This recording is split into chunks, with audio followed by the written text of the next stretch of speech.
ประเทศลาวตั้งเป้าภาคพลังงานและบ่แห่สู่25%ของ GDP ภายในปี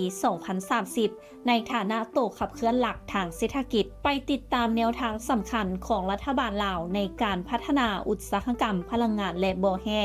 ซึ่งเป็นกลไกหลักในการขับเคลื่อนเศรษฐกิจของประเทศและเป็นรากฐานสำคัญของการเติบโตในระยะยาวเมื่อวันที่ 31 มีนาที่ผ่านมานี้นายกรัฐมนตรีสอนไซศรีพันดอนได้กล่าวในกองประชุมภาคพลังงานและบ่แห่ประจำปีว่ารัฐบาลตั้งเป้าหมายให้ภาคพลังงานและบ่แห่มีสัดส่วน 25% ของ GDP ภายในปี 2030 นี้โดยตั้งเป้าการเติบโตในอัตราส่วน 10-12% ต่อปีผ่านการปฏิรูปนโยบายด้านพลังงานและบ่แห่รวมถึงการปรับปรุงระบบกำกับดูแลให้มีประสิทธิภาพหลายขึ้น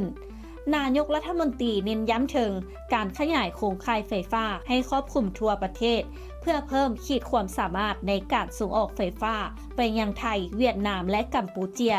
ในขณะเดียวกันรัฐบาลก็กำลังเร่งแก้ไขปัญหาหนี้สินของรัฐวิสาหกิจไฟฟ้าลาวเพื่อสร้างเสถียรภาพทางการเงินของอุตสาหกรรมพลังงานเพื่อตอบสนองต่อความท้าทายทางการเงินของประเทศนายกรัฐมนตรีได้เน้นย้ำถึงความจำเป็นในการบังคับใช้กฎหมายอย่างเข้มงวดและการปฏิบัติตามข้อกำหนดได้เกี่ยวข้องให้มีการปกป้องทรัพยากรธรรมชาติเพิ่มการลงทุนในโครงสร้างพื้นฐานด้านพลังงานที่ทันสมัยและส่งเสริมความร่วมมือที่ใกล้ชิดยิ่งขึ้นกับพันธมิตรระหว่างประเทศรวมทั้งประเทศในอาเซียนและสถาบันการเงินเพื่อดึงดูดเงินทุนจากต่างประเทศและความเชี่ยวชาญทางด้านเทคโนโลยี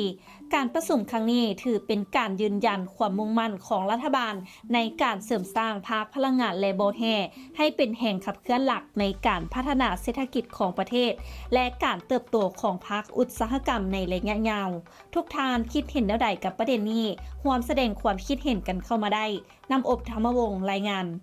และท้ายนี้ต้องขอบใจสำหรับการติดตามข่าวสารจากทางไทยกิจเมกาซีนและอย่าลืมไปกดไลค์กดแชร์กดติดตามกด Subscribe ทุกช่องทางออนไลน์ของพวกเขาเพื่อจะบ่พลาดข่าวสารดีๆจากทางไทยกิจเมกาซีน